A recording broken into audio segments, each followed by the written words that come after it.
এবার চুপ থাকো, অনেক হয়েছে।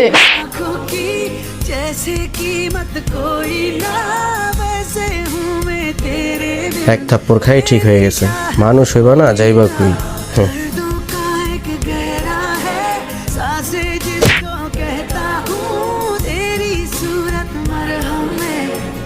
একবার উচিত শিক্ষাটাই দিছি। আরে ভাই কি অবস্থা? ভালো ভাই, আপনার? এই তো ভালো। বউরে সব সময় মাথার উপরে পায়ের নিচেই রাখতে হয়। ঠিক ভাই, একদম ঠিক, আমিও তো সেম করি।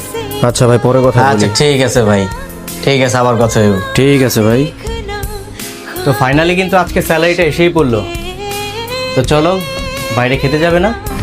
এ না মানে আপনি খায় আসেন, আমি ঘরেই খেয়ে নেব না।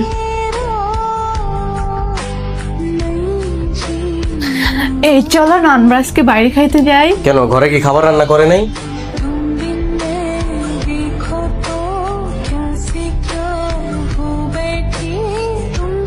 খিরে ও ইদানিং আমার কাছে আসে না, কথা বলে না, তাই আমার কি?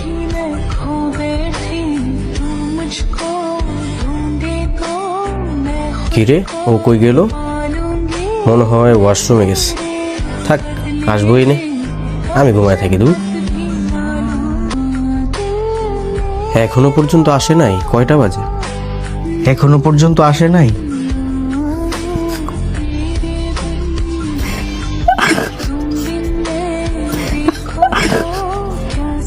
এত রাত করে ও কি চাইতেছে আল্লাহর কাছে, আল্লাহ ভালো জানে।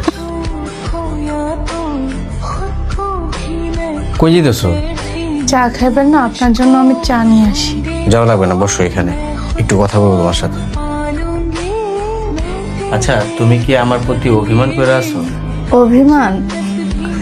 এখন আমি সব অভিমান আল্লাহর কাছে বলি। না, আমি দেখলাম গতকাল রাতে তুমি নামাজে বৈশা কান্না করতেছিলা, আল্লাহর কাছে এমন কি চাইলা?